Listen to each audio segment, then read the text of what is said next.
bienvenue sur la chaîne Team Tokar. Donc nous voici à nouveau pour une vidéo commentée d'un tournoi qui s'est passé à Mutzig organisé par la Horde des Malthus. Donc là on a filmé le top 8, donc on est au quart de finale. Donc je suis accompagné aujourd'hui de Zach Lalaoui. Salut à tous. Et de Noénia. Bonjour. Voilà, donc on va vous commenter un petit peu cette game. On était là-bas présents tous les trois. On a participé un peu à ce format moderne avec la nouvelle arrivée des Eldrazi. Et donc on va commencer avec un match, justement, on va voir les Eldrazi. Donc on va voir Olivier Zwick à notre gauche avec un Eldrazi blanc-bleu. Et à notre droite, on va voir Maximilien Etlinger qui va jouer toujours son RG-Tron pour ceux qui ont un peu suivi les vidéos de la chaîne, parce qu'on l'a vu au tournoi du Grand Est, qui avait performé avec ce deck. Il s'agit de préciser également que sur le top 8 qu'on va voir, on avait sur le tournoi 7 Eldrazi, donc sur 40 joueurs, et il y en a 6 qui ont fait top 8. Voilà, donc c'est ça. Donc c'est-à-dire qu'il y a 6 sur top 8, il y a eu 6 Eldrazi, un RG-Tron qu'on voit ici, et moi-même qui joue Escape Shift. Voilà, donc Cosent, toujours top 8, toujours présent. Ouais, mais qui n'est pas allé plus loin que ça. C'est déjà bien de faire top 8. Je me suis fait justement sortir en quart de finale dans la table d'à côté par UR Eldrazi, la version bleu-rouge. Donc voilà, donc là le match commence, on a un petit mulligan du côté de Eldrazi blanc-bleu. Alors là, l'intérêt de la version blanc-bleu, en fait, elle va ressembler à la version bleu-rouge, sauf qu'à la place de jouer les Eldrazi qui permettent d'être X5 ou de piquer les Eldrazi adverses, il va pouvoir jouer l'Eldrazi qui blink, la 3-3 pour 3 qui blink. Du coup, on va pouvoir se forger un passage chez l'adversaire, ou alors pouvoir réactiver les effets d'arrivée en jeu de par exemple le Droner of Hope qui permet de mettre des tokens. Du coup, on peut le re-blinker pour qu'il. C'est ça, pour avoir un maximum de bloqueurs et. Il arrive engagé tout de même. Voilà. La créature. Alors, ce qui est intéressant, c'est que si on le fait sur une créature adverse, elle revient. La créature blinkée revient engagée. Donc, on peut vraiment se dégager la voie pour pouvoir continuer à attaquer derrière, en fait. L'intérêt du blanc aussi, c'est de pouvoir jouer en side des désenchantements, puisque justement, on n'est pas très bien contre des cartes qui sont comme piège-plomb, adoration. Donc vu qu'on a accès au blanc, on peut enfin avoir des cartes pour combattre ces mauvaises cartes-là. Et on peut aussi du coup profiter aussi nous-mêmes de Adoration, qu'on peut jouer de side. Voilà, donc... C'est sûr que jouer Adoration dans un match miroir, c'est intéressant. Voilà, donc là on a un petit départ Œil du Guin tour 1 avec Mimic. Alors on rappelle pour ceux qui ne connaissent pas forcément le méta, que Œil du Guin c'est un terrain qui dit que les sorts d'Eldrazi incolore coûte 2 incolores de moins joués. Or il se trouve que le Mimic c'est une 2-1 pour 2 qui est Eldrazi. Donc elle coûte 0. Donc potentiellement on peut sortir avec un Edugin les 4 Mimic tour 1 si on veut. C'est ça. Voilà, donc là on a eu une Caverne des âmes je crois, avec un Eldrazi qui nous fait penser un peu à des cartes de draft. C'est une 2-1 vol pour 3 et qui quand elle arrive sur le champ de bataille émet un token 1-1. En face, Tron, il essaie d'assembler son Tron, donc avec la map. C'est ça. Jusque-là, il est plutôt... Plutôt pas mal, hein. C'est plutôt pas mal pour C'est Tron. pas 2 fois le même terrain, hein. Non, il me semble que... Donc il va pouvoir avoir son Tron tour 3. Voilà. Et là, le drame. La carte qui pose un peu problème en ce moment, voyant ligatureur de pensée, Thought Not Seer. Il a une belle main quand même. Il a quand même une belle main, le cochon. Pour 4, une 4-4 qui va pouvoir exiler une carte de la main adverse. Ouais. Et quand il quitte le champ de bataille, l'adversaire pioche une carte. Mais ce qui est fort, c'est qu'en fait, la carte est exilée quoi qu'il arrive. Donc, c'est-à-dire que quand il part, l'adversaire ne récupère pas sa carte. Il en pioche juste une autre. C'est ça. Et c'est un peu tout le problème sur le deck Eldrazi actuellement, c'est que on peut sortir le voyant ligatureur tour 2. C'est ça. Et donc tour 2, avoir une 4-4 qui exile une carte de la main adverse, faut arrêter quoi. Je veux dire, on a ban Bloom Titan pour moins que ça. C'est ça. Hein, et là, on voit des Eldrazi qui débarquent. Voilà. Bon, Noé, t'as peut-être quelque chose à dire? Oui, alors j'étais en train de me poser la question de ce qu'il allait enlever. Est-ce que ça devait être Oblivion Stone ou alors Pyroclasme? Alors là, le Pyroclasme... Là, il faut qu'il enlève un sort de zone en fait. Hein. Donc à mon avis, là, ça va être ou du Oblivion Stone ou du Pyroclasme. Le Morguesor, il s'en fiche un peu. La map aussi. Là, ouais. Là, mais après, le Pyroclasme, il s'en fiche un peu. Il n'a pas de source de. Je pense qu'il devrait. Il n'a pas de source de rouge. Oui, il a une carte d'expédition. Alors s'il craque sa carte d'expédition pour pas aller chercher un membre du tronc, c'est pas bon. C'est pas plutôt mal. Je pense qu'il va plutôt essayer d'enlever l'Oblivion, ouais, je pense aussi. Qui Après, c'est sûr que c'est pas un choix facile. Hein. Là, pour le coup, il fait une belle sortie, notre ami Maximilien. Ouais, assez belle. Assez belle sortie, ouais. Mais après, le problème, c'est que il enlève le pyroclasme. Okay. Alors, il part du principe où... Il part du principe qu'il peut sacrifier un tour pour aller chercher un terrain c'est rouge-vert. ça. Qu'il est aggro aussi, du coup. Donc voilà, donc là du coup il va plus chercher forcément le terrain rouge-vert puisqu'il n'y a plus le pyroclasme à jouer. Donc il va continuer sur son optique. De faire tronc le plus rapidement possible. Ouais, c'est ça. Bah là c'est simple, hein, s'il arrive à tenir encore un tour. Après le problème c'est qu'un tour des fois c'est beaucoup. C'est un peu le bout du monde avec. Bah, on Vas-y, voit un smasher en main. pratiquement, ouais. En fait, on voit un smasher en main. Donc, prochain tour, smasher 5-5, plus la 4-9, 10. Non, ouais, non, prochain tour, il est mort en fait. Prochain tour, il est mort. Alors, je vous explique ce qui va se passer c'est qu'en fait, la petite 2-1 mimique, quand il y a une créature qui arrive en jeu, elle peut prendre sa force à son endurance. Donc, du coup, quand il y a une 4-4 qui est venue, elle est devenue 4-4. Donc là, il a collé quand même 7 points de dégâts. Prochain tour, il y a 5-5 célérité qui arrive. Donc, pour 5, c'est une 5-5 célérité piétinement. Du coup, le mimique va devenir aussi 5-5, donc il va mettre 5, 10, 14, 16, 17 en un tour. Donc là, même... C'est juste à le faire.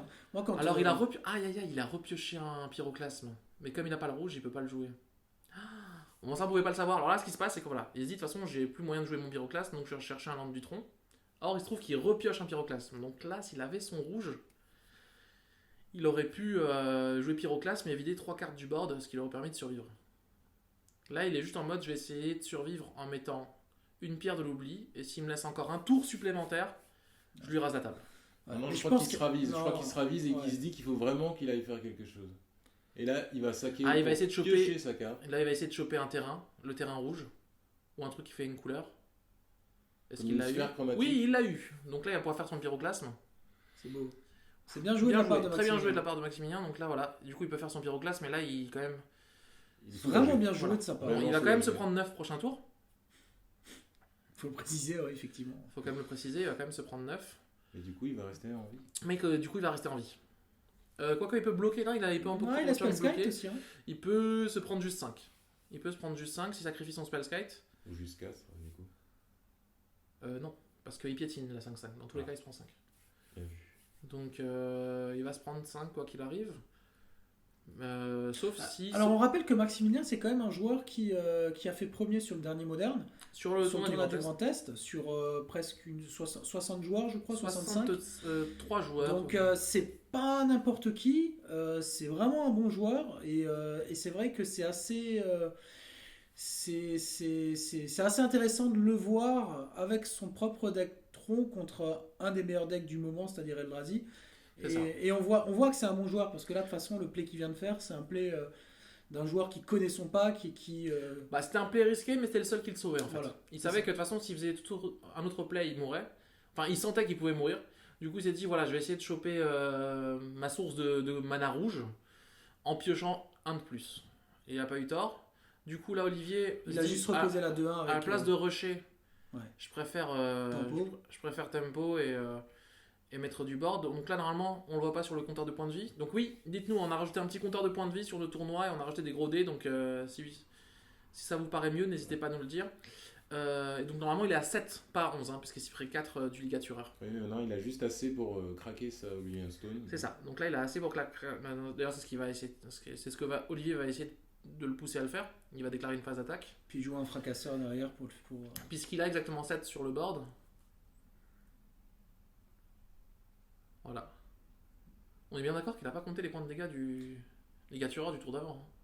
Bah, il a peut-être pas attaqué. Hein. Il a pas attaqué, Je crois qu'il a pas attaqué avec le ligatureur. C'est justement ce que tu disais. Il me semble. Ah si, il a attaqué, mais il a bloqué avec son Spellskite. Spellskite. Oui, c'est ça, excusez-moi. D'accord. Du coup, c'est pour ça qu'il était toujours en 11. Donc là, il a joué. Il a joué. Toujours la sécurité. Alors, le problème là, c'est qu'il y a Hugin qui peut... Hugin n'est pas très bon dans ce cas-là, parce qu'on rappelle que Hugin, il brasse les créatures incolores.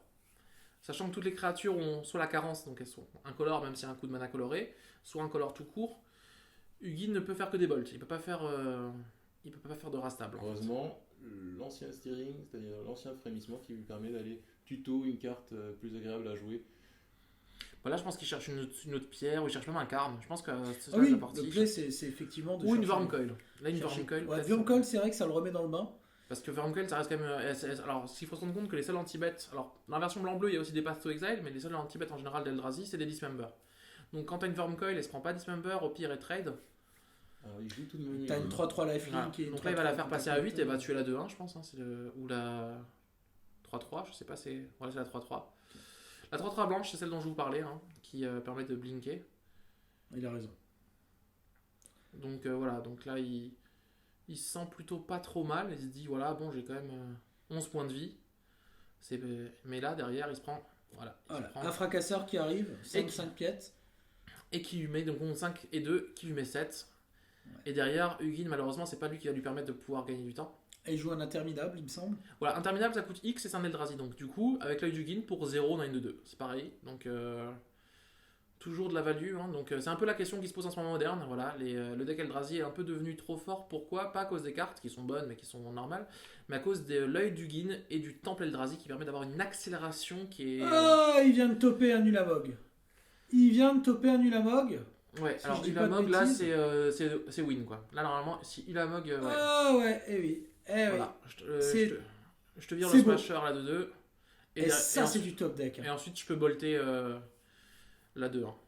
Avec la capacité du Guin. Ça, c'est du top deck. Hein. C'est vraiment, vraiment bien joué. Voilà. Ah ouais, non, mais là, pour le coup. Et prochain tour, il peut faire le moins 10 du Guin. Et là, c'est la fin du mois. Je sais pas si vous connaissez le magasin Grand Frais, mais en tout cas, lui, il est frais. Hein, pour le coup, là.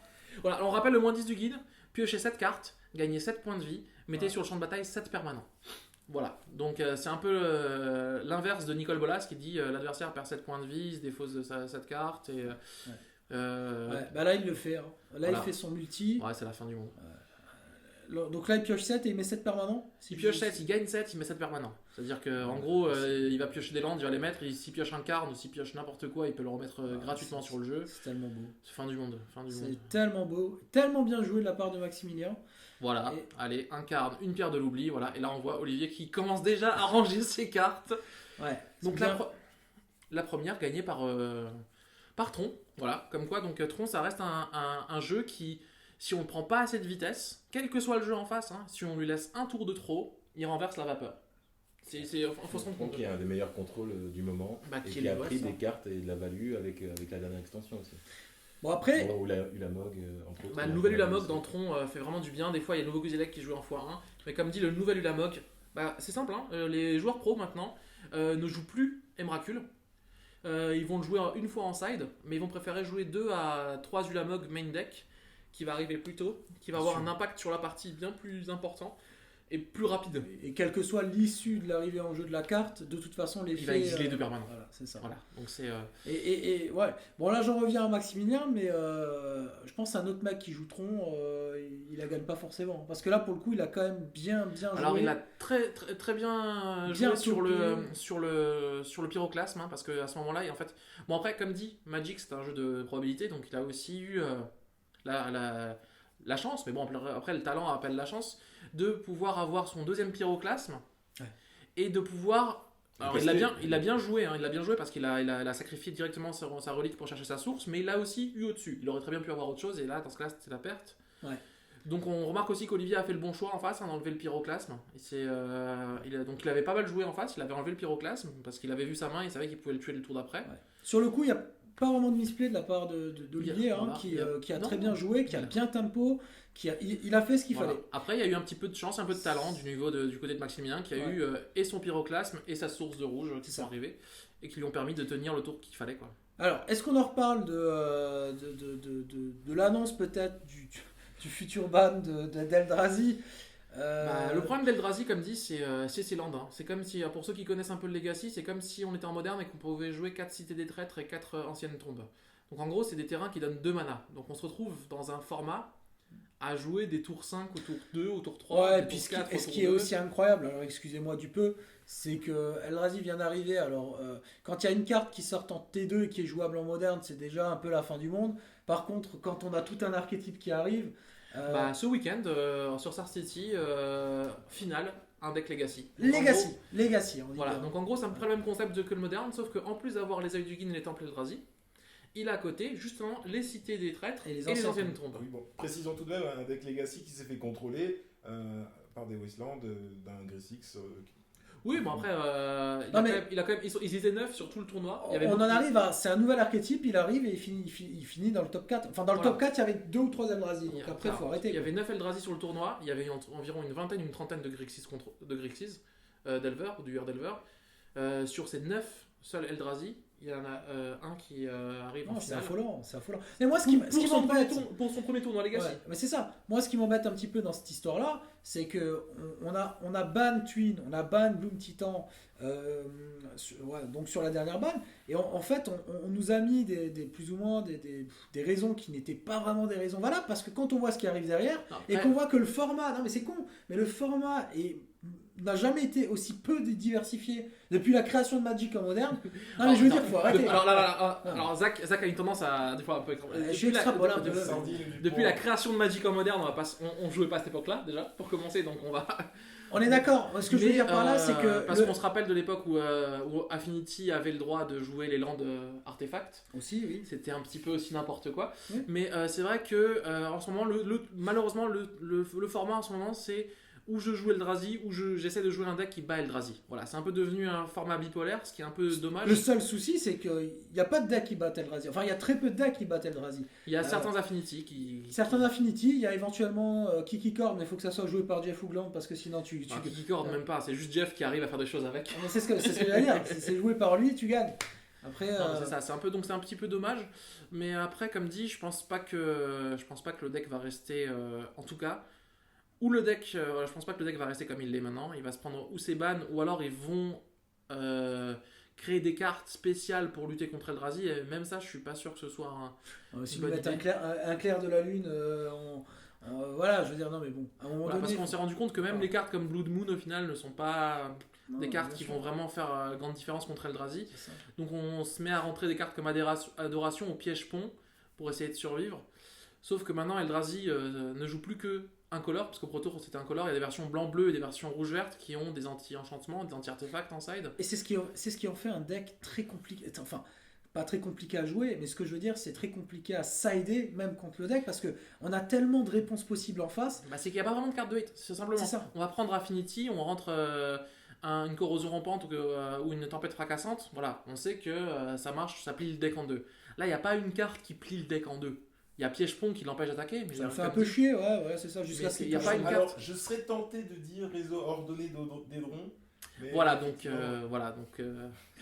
ce sera coupé au montage. Hein, cette voilà, déjà ça ne plie pas le pack parce que les mimics s'échappent, mais tout de même. Après, c'est vrai que les servants du peintre, il me semble, c'est ça, hein, servants du peintre aussi, Voilà, c'est donc une carte. on voit juste un tour 1 pour revenir à la partie. Donc, Fontaine Sacrée, donc voilà, blanc-bleu. Donc il va jouer un ou deux Rave, et il va jouer aussi un ou deux Fetch, je crois, dans cette version blanc-bleu. Voilà, donc, et du coup, des enchantements directement pour la map. Donc on voit bien que les enchantements qui est là aussi pour pouvoir casser Adoration, comme on le disait. Et il a bien fait de lui casser parce que là, il avait trop. Hein. Et parce que là, il pouvait chercher Tron, là, deux accélérateurs, deux petits cailloux qui vont pouvoir de piocher et avoir un mana coloré. Donc une partie plutôt lente du côté d'Eldrazi, puisqu'il a pas encore ni œil ni temple, mais je vois, voilà. Donc là, ouais. Donc l'œil qui fait une grosse accélération, de nouveau. Qui fait de la suppression. Voilà. Et là, du coup, ça va être, voilà, on enlève le carne.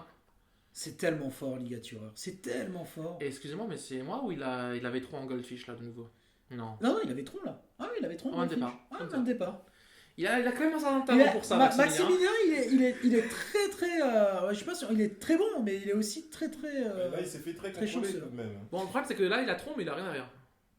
Enfin, il a plus rien derrière. Parce que... Ah non, c'était pas. Non, il avait deux mines, donc il avait pas Tron. Parce que c'est D'accord. mine et mine, je crois. Bah, il avait une XP hein, aussi. Hein. Ouais. Ouais, non, mais voilà. Oui. Là, il va plutôt chercher à essayer d'avoir des cartes actives. Ouais. Donc voilà, pour revenir à ce deck-là, pour dire, c'est vrai que on voit quand même la différence entre un jeu, une sortie d'Eldrazi qui a aucun de ses accélérateurs de mana, C'est ça. et une sortie qui a ses accélérateurs de mana. Voilà, donc là, très bien. Ghost Quarter, qui permet de lui casser l'œil du Guin. C'est qu'une sortie où il n'a pas d'accélérateur de mana, le voyant Ligatureur, il arrive tour 4, le Mimic arrive tour 2, le Smasher arrive tour 5, c'est un deck midrange, voilà, on peut réussir à le battre. Contre une sortie pétée, le problème c'est que si on se prend tour 1, œil du Guin, avec Mimic, tour 2, Ligatureur, je te mets 8, je vire une carte de ta main, tour 3, Smasher, Voilà, il n'y a pas beaucoup de decks qui peuvent revenir là-dessus. Ah oui, on est d'accord. Donc Il n'y a aucun deck. Il n'y a aucun deck qui revient derrière. Donc c'est un peu le souci, c'est cette accélération, en fait, cette prise de vitesse qui fait que le deck est un petit peu... Et le fait que, comme dit, on prend la base qui va être la base incolore de terrain, et derrière on peut s'amuser à jouer ou la version incolore, ou la version noire, ou la version rouge-bleu, ou la version rouge-verte, ou la version blanc-bleu. Il me semble apercevoir un silence de pierre dans la main d'Olivier. Ouais. Donc Ça aussi c'est très fort. mauvaise carte. Ils ont une très bonne carte de hate contre Tron. Et contre Affinity. Très bon contre Tron et Affinity, silence de pierre, Stony Silence. Mais comme dit, voilà, là... Ouais, Stony Silence. Donc là, il préfère jouer la 2-1. Après, peut-être sacrifier son token. Voilà, et mettre le Stony. Comme ça, il met 2 cartes en un tour. Donc parce que le token qui arrive, il peut se faire sacrifier pour faire un mana incolore. On le rappelle, pour ceux qui connaissent pas la carte. Et là, le problème, c'est que Tron, derrière, n'a aucun moyen de pression. Là. En fait, il a des cartes, des terrains, des... Voilà, il a des terrains. Voilà, il a des terrains et un Nature's Claim. Qui malheureusement vont pas servir à grand chose là tout de suite. Donc il a un deuxième. Alors Olivier chope son deuxième désenchantement. Il l'avait déjà. Hein. Il l'avait déjà en main de départ. Il en avait 2 déjà. Ouais, je crois. Ouais. D'accord, donc là 6. Là ça paraît mal parti. Là, le joueur de Tron a besoin de choper, d'avoir une carte active. En fait, ouais. Là, il faudrait qu'il puisse faire Tron à Pierre de l'Oubli en fait. Donc voilà. Donc pour un rouge, un vert. Donc il va prendre un vert, il va quoi peut-être se le faire sur le Stony, voilà. Comme ça au moins, ça c'est normal.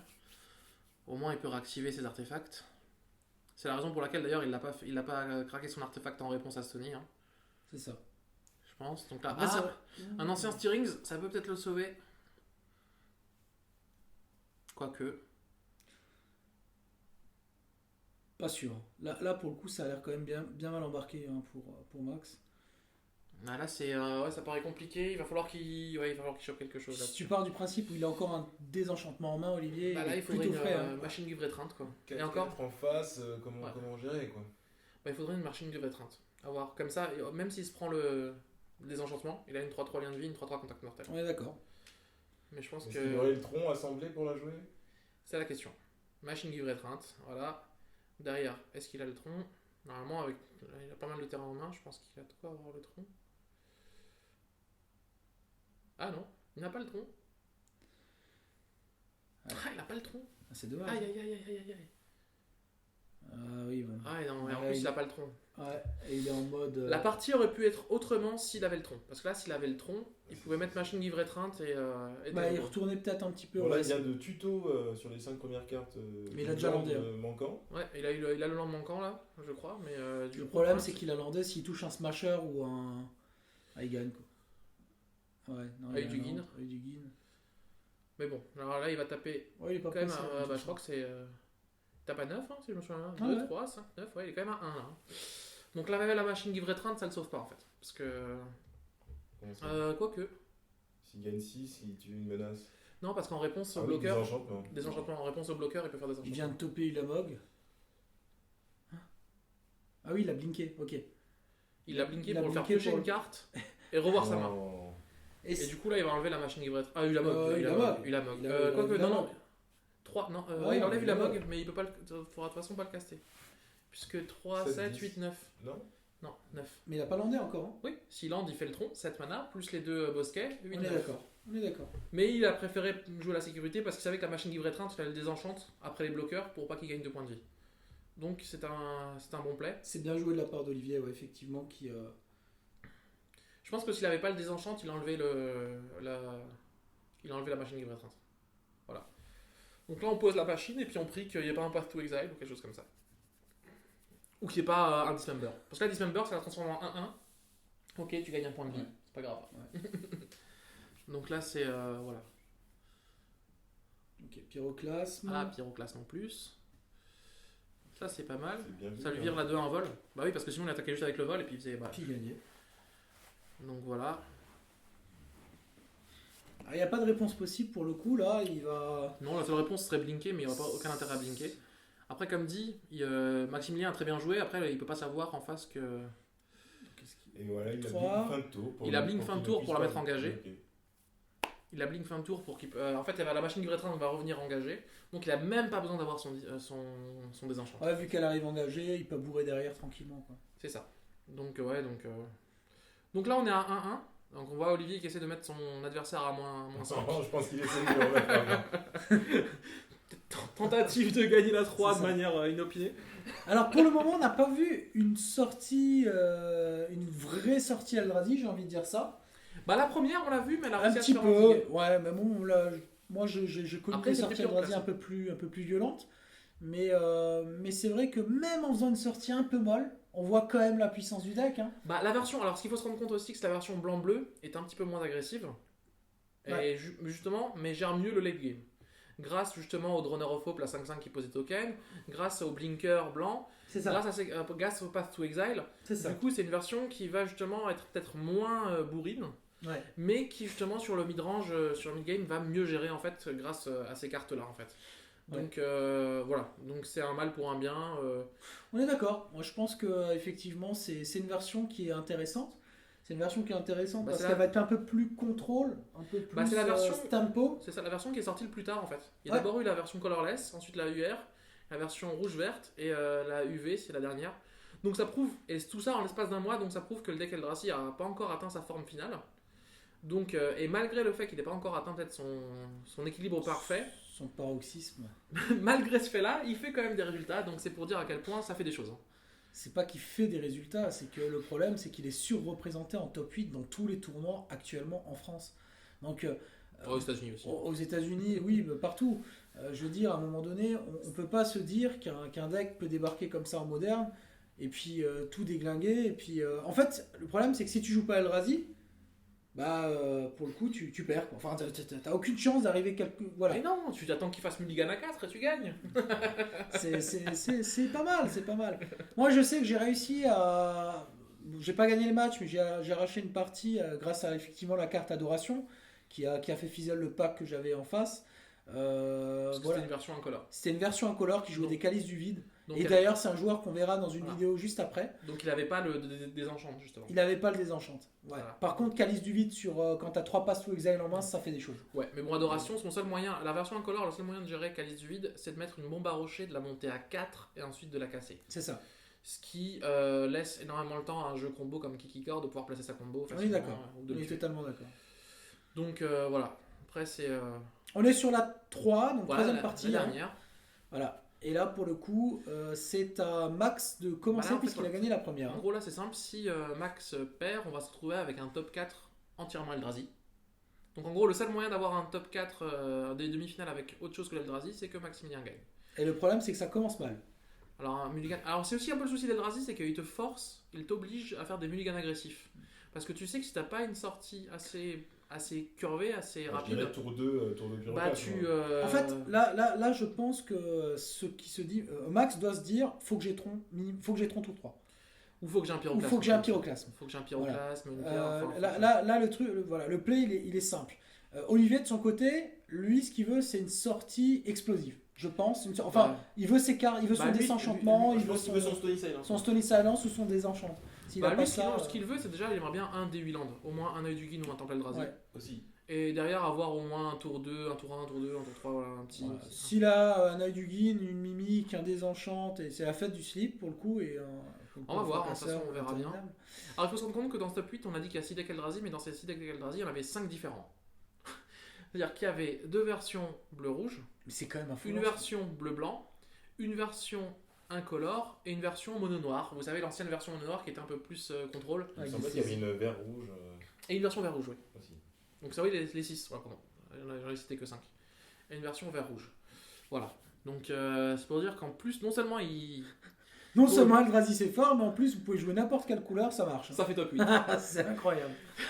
C'est un scandale, un scandale. Après, je pense que les joueurs étaient peut-être pas assez préparés aussi. Il faut se rendre compte que voilà, on est quand même sur un tournoi, c'est pas un Pro Tour, c'est pas un Grand Prix, c'est un tournoi avec des joueurs de la région.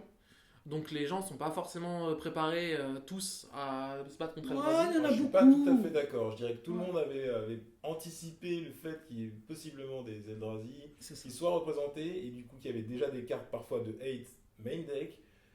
et des sides qui étaient pensés aussi, mais que voilà, on n'est pas obligé de toucher une carte de side quand on a sidé. Comme dit dans les decks qu'on a vus ce jour-là, il y avait plein de decks qui sont partis en mode je m'en fiche d'Eldrazi, quoi. Tant pis. Sauf que quand tu te retrouves face à un Eldrazi. C'est ça. Donc il y a vraiment pas mal de personnes qui l'avaient pas. Et parce qu'il y a des gens pas forcément les moyens non plus, il faut se rendre compte que là on joue avec des vraies cartes, il faut aussi pouvoir acheter les cartes de hate, il faut se rendre compte que les cartes comme Adoration ont pris. On pris un x4 dans leur prix, ou x5. C'est un peu triste. Les cartes comme Piège-Pont aussi, c'est donc du coup. Voilà. Donc là on a un tour 1, Temple, Mimique, qui est un bon départ. Et du côté de Maximilien, on a un Ghost Quarter. Voilà, mais il a préféré aller chercher un autre land du tronc plutôt que de le casser le Ghost Quarter. Alors moi à sa place j'aurais cassé. Je pense que je l'aurais cassé aussi par expérience. Le problème c'est que si tu le casses, ça lui fait un land. Si à côté il met un œil du Guin, ça lui fait déjà 3 mana. Je pense qu'il s'est dit, je préfère le casser un tout petit peu plus tard. Trop tard. Oui, c'est surtout dit, l'objectif c'est que j'assemble mon tronc le plus rapidement possible aussi. Aussi. Bon, parce que là voilà, on se dit que là, 3 mana, la seule chose qu'il peut faire c'est la 2-1. La 2-1 avec un token. Là, ou la 3-3. Là pour le coup il a aussi. Ouais. Okay. Là il met la 3-3. Il va se prendre 3. Et il se dit 17 ça va. C'est à partir du prochain tour où ça risque d'être un petit peu plus dangereux. Un peu plus senior, on va dire ça comme ça. Voilà. Et encore tout dépend, là on voit que dans la main adversaire finalement au prochain tour il y aura un Urborg. Alors il y a une Oblivion Stone il me semble dans la main de voilà, mais il y a quand même un désenchantement dans la main d'Olivier. Ouais, donc il y a un Urborg et un interminable et un désenchant. Donc pour l'instant c'est pas super agressif. Ok. Donc là Oblivion Stone, donc là Olivier avec son désenchantement, il est frais, il est content. Et là il va pas attendre, il va faire directement je vais poser un land et il va faire des enchantements plus mimique je pense. Je pense que le play ça va être celui-là. Alors est-ce qu'il a un land? Moi j'en vois pas. Je vois un Urborg dans sa main, entre le désenchantement et le... Tout à fait. Ouais. Donc voilà, donc là je pense, après voilà, ou alors il peut jouer la 2-1, sacrifier le token. Non, ça marche, ouais. Il préfère attaquer quoi qu'il arrive. Deux plays, ou mimique ou la 2-1. Désenchante et mimique du coup. Du coup il est passé à 12 je crois, ils ont pas mis le score. Du coup il s'est pris 5, 12. Il est passé à 12. Ouais il a mis. Ok. Voilà, c'est ça. On attend un pyroclasme. Là on attend un bon vieux pyroclasme. Et encore pyroclasme ça laisse la 3-3, mais ouais on attend un pyroclasme absolument. Là on... Ouais, après on attend. S'il peut sortir Hugin, c'est pas il a tronc. Aussi, quoi. Ouais, il a tronc, c'est pour ça que je dis s'il peut. Attendez, il a bien tronc. Oui. Oui. J'ai un peu du mal parce que les landes du tronc, il y a tellement de versions différentes qu'au final. Carne. Ouais, donc ça c'est pas mal. Ça c'est pas mal. Le problème c'est que si tu le descends, il va se faire tuer prochain tour. Donc t'as plutôt envie de le monter. Après, c'est pas trop. Tu le montes, il se fait descendre le prochain tour. Ouais, ou alors c'est toi qui te fais descendre le prochain tour. Ouais, c'est ça. Donc là, il le descend parce qu'il est trop bas en point de vie. Il avait pas trop le choix. Et là, après, forcément, il va le perdre. Parce qu'il se dit, si j'ai un mais il se dit, s'il y a un smasher en face, en même temps, là, s'il y a un smasher, il a de toute façon perdu. Mais là, il y a un interminable qui va être énorme. Et là, c'est la fin du monde. Oh là là, alors, attendez. Là, ce qui vient de se passer, c'est que Olivier a topé son temple Eldrazi. Ce qui fait que son interminable, à la place d'arriver 4-4, il arrive 6-6. Alors c'est super important, pourquoi? Parce que du coup, les deux mimiques Eldrazi deviennent chacun 6-6. Or, l'adversaire est à 12. 6-6, 6-6, 12. 6, voilà. Donc voilà, donc en gros, belle accélération. Top for the win, quoi. Voilà, j'étais censé te mettre 4, je te mets 12 à la place. Voilà, donc là c'est vraiment... Et donc là on voit qu'un play aurait pu être d'enlever un mimique, parce qu'un mimique est plus dangereux donc qu'une 3-3 qui blink. Après la 3-3 qui blink, elle peut vider le board adverse et le faire passer. C'est certain. Non, je pense que là il n'y a pas eu de misplay, il n'y a rien eu. Là ça c'est très bien joué de la part de... Il y a eu un top deck et puis pour le coup, donc du coup RG-Tron est sorti, donc ce qu'on a lancé, on va avoir dans le top 4 Eldrazi. C'est ça. Donc voilà, une demi-finale totalement Eldrazi. En tout cas, voilà, donc on espère comme d'habitude que vous avez apprécié la vidéo. N'hésitez pas à dire sur les commentaires si les changements qu'on a fait au niveau des dés et au niveau des points de vie, ça vous va. Si vous avez d'autres remarques à faire encore, n'hésitez pas, on cherche toujours à s'améliorer. Et comme d'habitude, n'hésitez pas à nous suivre sur YouTube, sur Facebook. N'hésitez pas à mettre un pouce bleu. Et à très vite pour la demi-finale. Bye bye. Salut à tous.